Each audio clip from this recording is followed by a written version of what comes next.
코로나 사태가 시작될 때 외국에서는 생필품 사재기가 극성을 부렸습니다. 어떤 나라에서는 식료품, 어떤 나라에서는 화장지, 어떤 나라에서는 마시는 물을 카트에 가득 싣고 사재기하는 모습들이 뉴스에 방영되었습니다. 심지어 총하고 실탄을 사재기하는 일도 있었고, 평소에 질서를 잘 지키기로 유명한 일본도 예외는 아니었습니다. 어떤 나라의 마트에서 이런 안내문이 붙어 있었습니다. 화장지 1개를 사는 값은 1,000원, 2개를 사는 값은 10,000원. 사재기 말고 1개씩만 사가라는 것입니다. 근데 놀랍게도 우리나라에서는 이런 현상이 일어나지 않았습니다. 어떤 이유가 있었을까요? 이런 유머가 있습니다. 우리나라 사람들 집에는 집집마다 이미 냉장고뿐만 아니고 김치 냉장고에도 음식이 가득가득 들어있기 때문에 더 이상 넣어둘 데가 없어서 사재기를 못했다. 그럽니다. 지금 우리는 생필품이 부족할까봐 염려하지 않아도 되는 그런 사회적인 시스템이 잘 움직이고 있는 세상 속에 살고 있다는 겁니다. 지금 우리는 모든 것이 풍족한 삶을 누리고 있다는 말입니다. 근데 우리는 풍족할 때 감사할 일이 많겠습니까? 아니면 부족하고 어려울 때 감사할 일이 많겠습니까?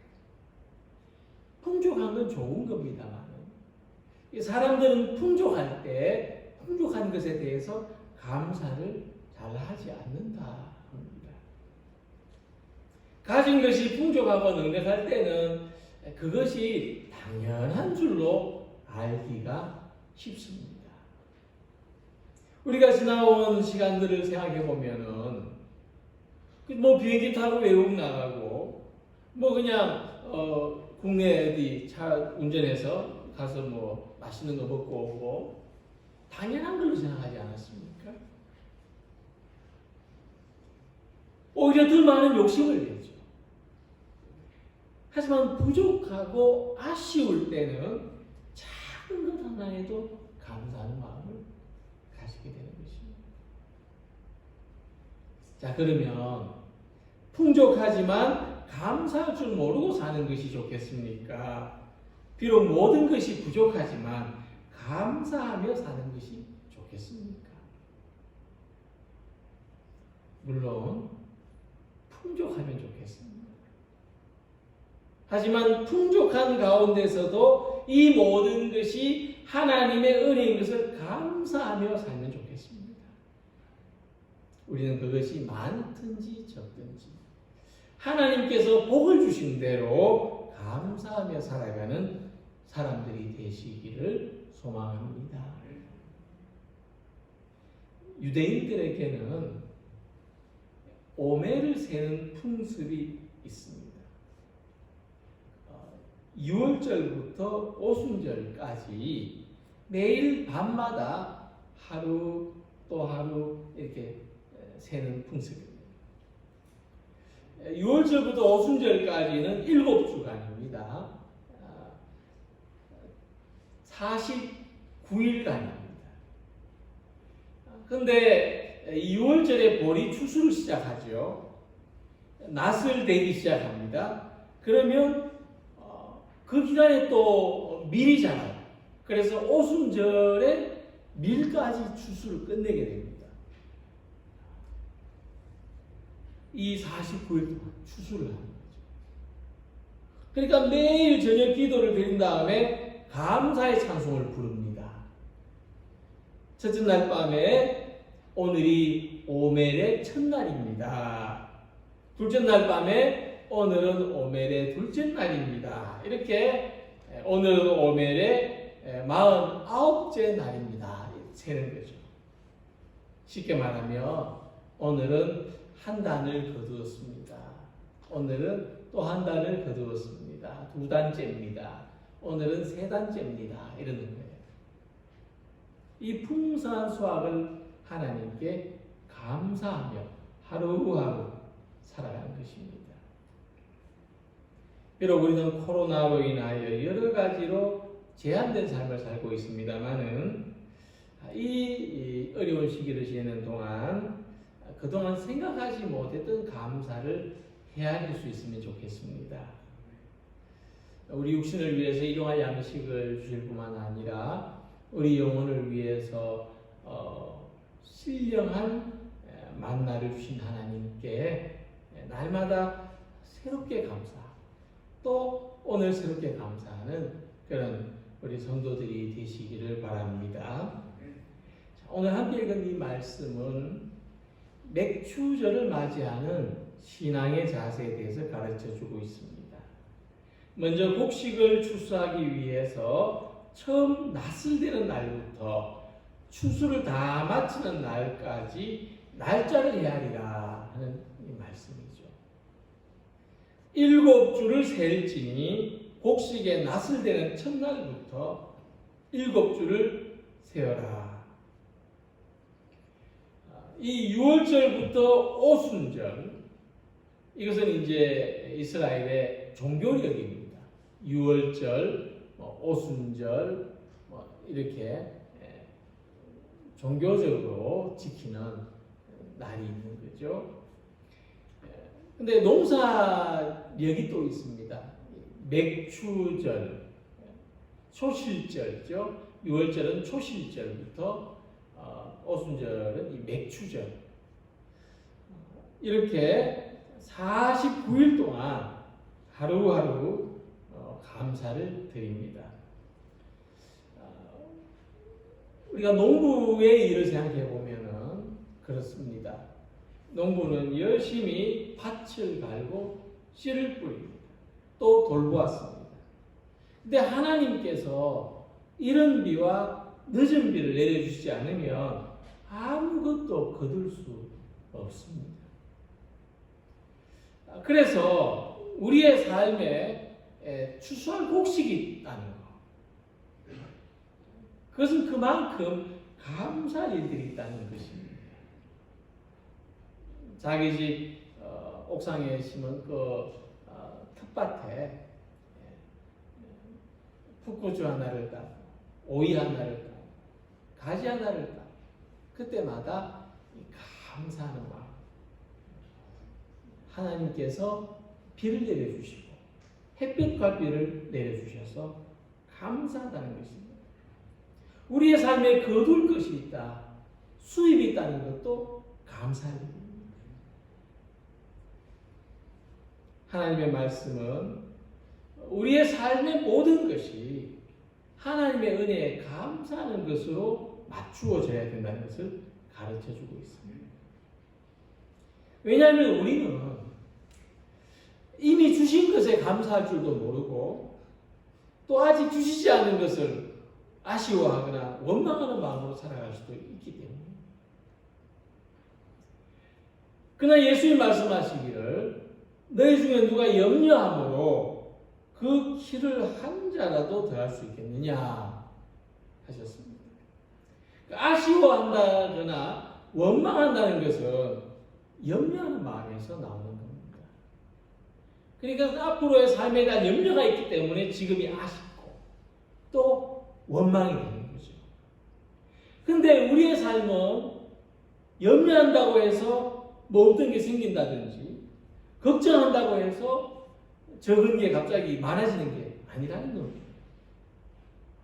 그러니까 오늘의 삶을 염려와 걱정에 휩싸여서 지금 감사하는 것을 잊어버리고 살아가는 것이 아니라 하나님께 감사하며 살아가는 것이 기쁨과 충만하게 살아가는 방법이라는 말씀입니다.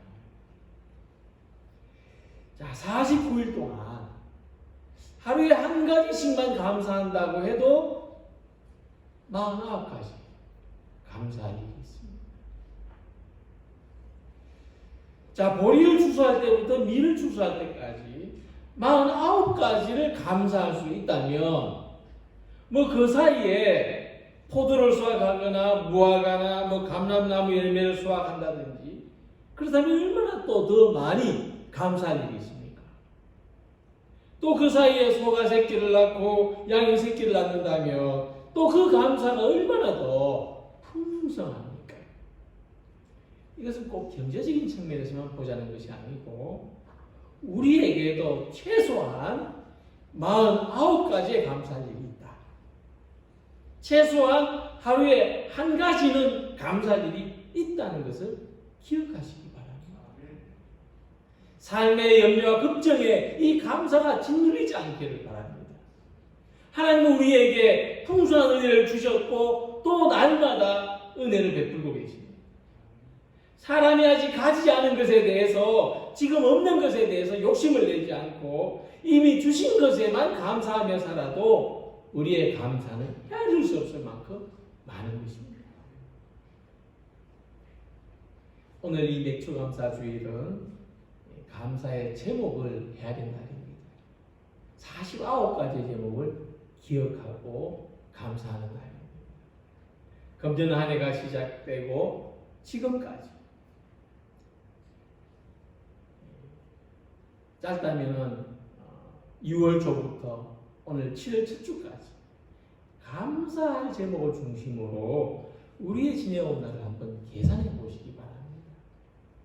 감사할 일들을 중심으로 우리의 살아온 인생을 한번 되돌아보시기 바랍니다. 우리의 삶의 고비고비마다 감사할 일들이 있었습니다. 하나님의 은혜로 지금까지 살아왔습니다. 비록 지금은 위축되고 힘겨운 삶을 살아간다 할지라도 그러나 여기까지 인도하시고 넉넉하게 베풀어 주신 하나님의 은혜에 감사의 제목을 헤아리는 우리 성도님들의 복되고 풍성한 삶이 되시기를 바랍니다.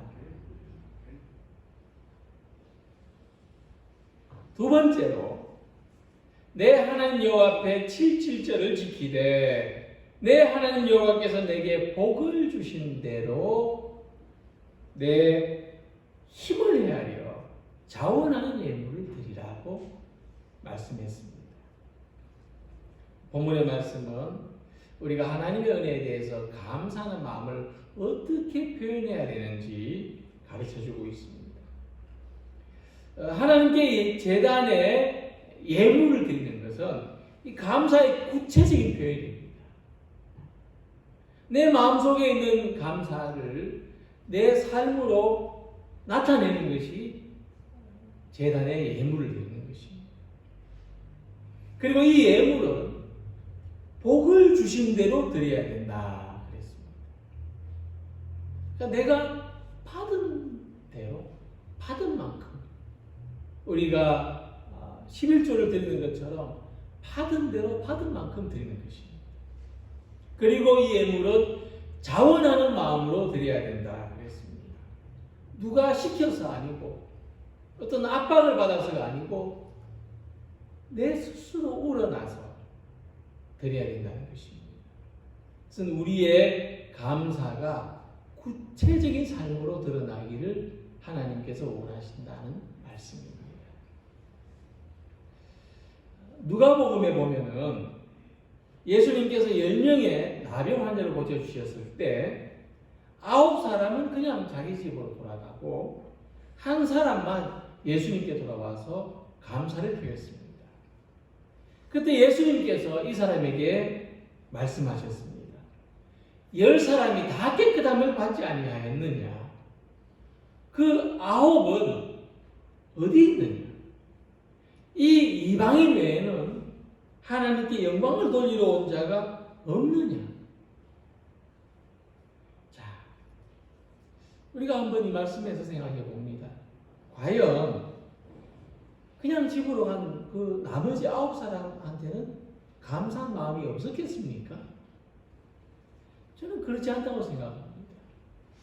그들이 나비에서 나온 후에 얼마나 감사했을지 막 눈물을 흘릴 만큼 정말 내 인생에 이런 날이 있을까 싶을 만큼 감사했을 것입니다. 그건 우리가 짐작할 수 있고 그들의 감사는 어쩌면 우리가 짐작하는 것 그 이상이었을 수가 있습니다. 그러면 예수님이 그들이 그렇게 고마운 일을 받아놓고도 나한테 와서 인사를 안 해? 그것이 섭섭했던 것이 아니었을 것입니다. 예수는 우리와 예수님이 감사를 통해서 더 깊이 연결되기를 바라시는 겁니다.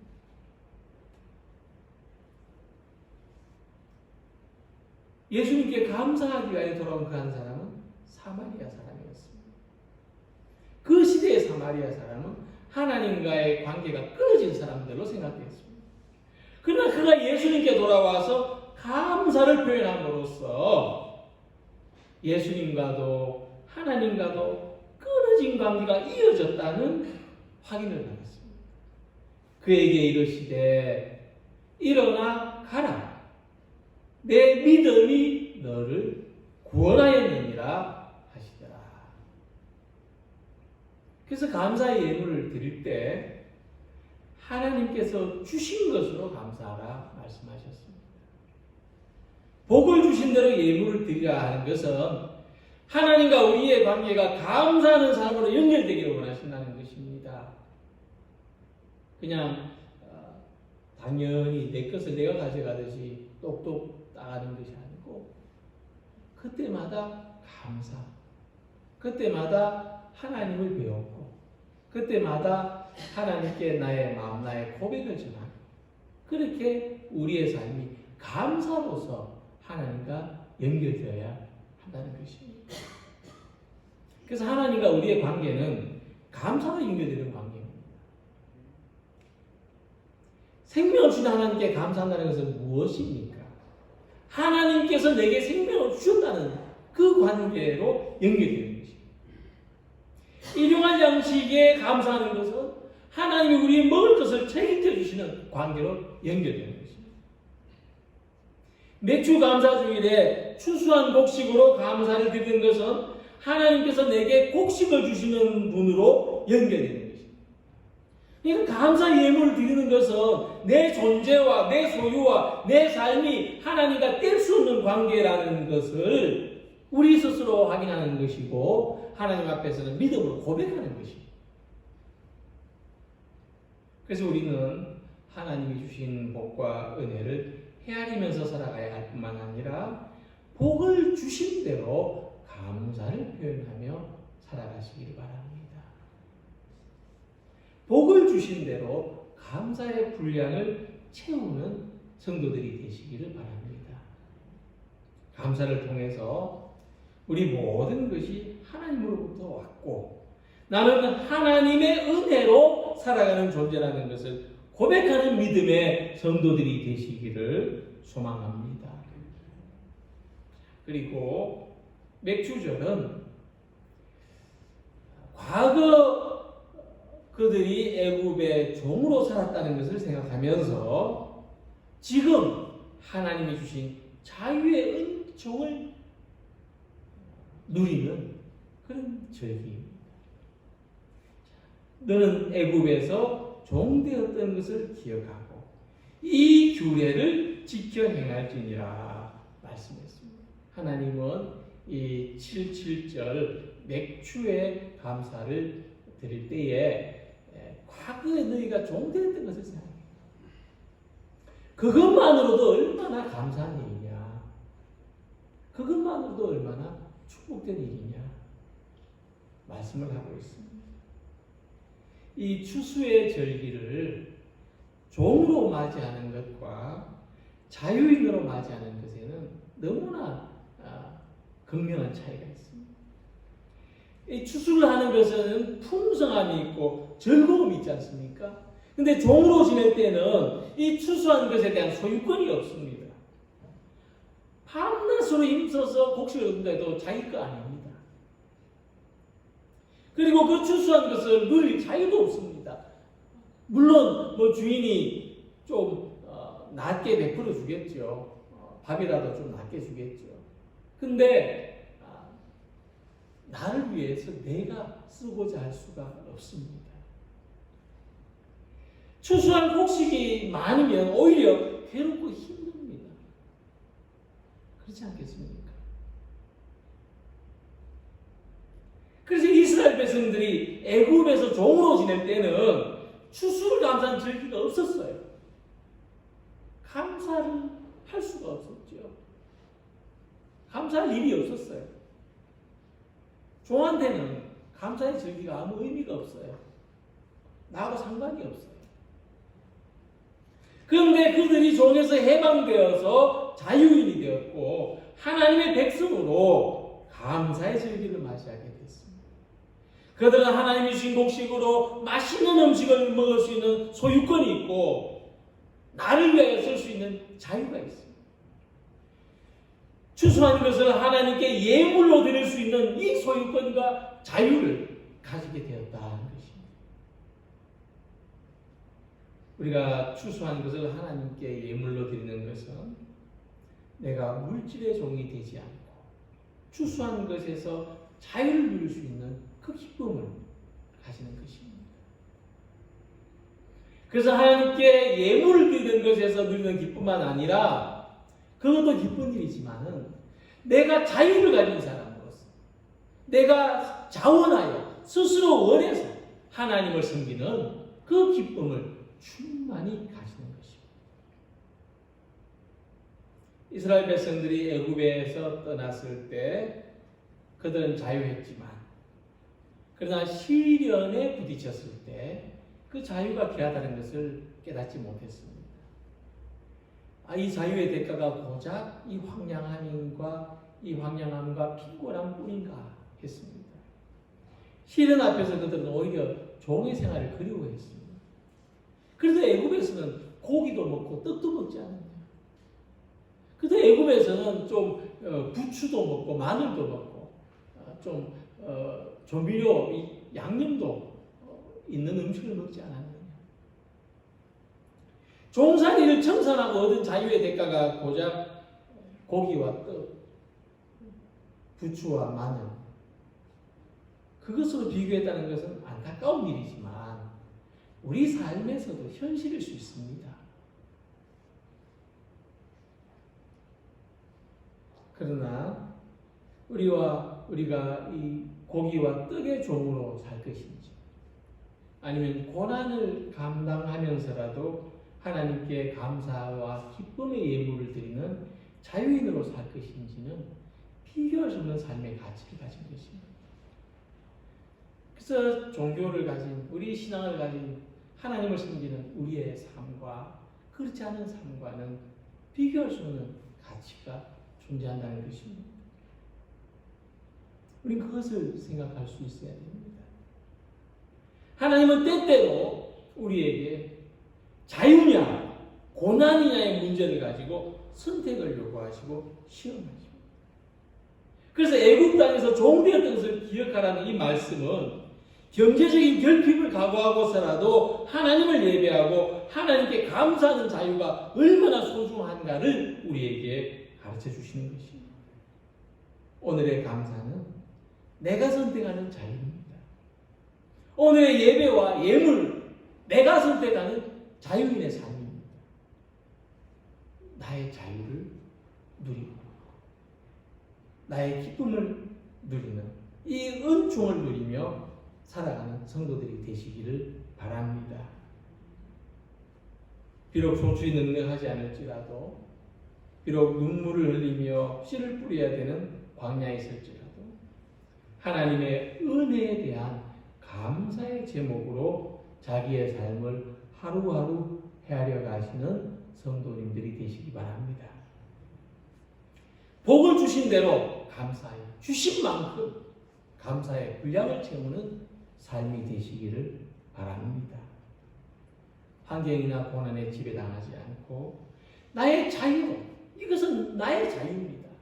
하나님께 감사의 제단을 쌓고 감사의 예물을 드리고 감사로 나아가는 성도님들이 다 되시기를 주님의 이름으로 기원합니다.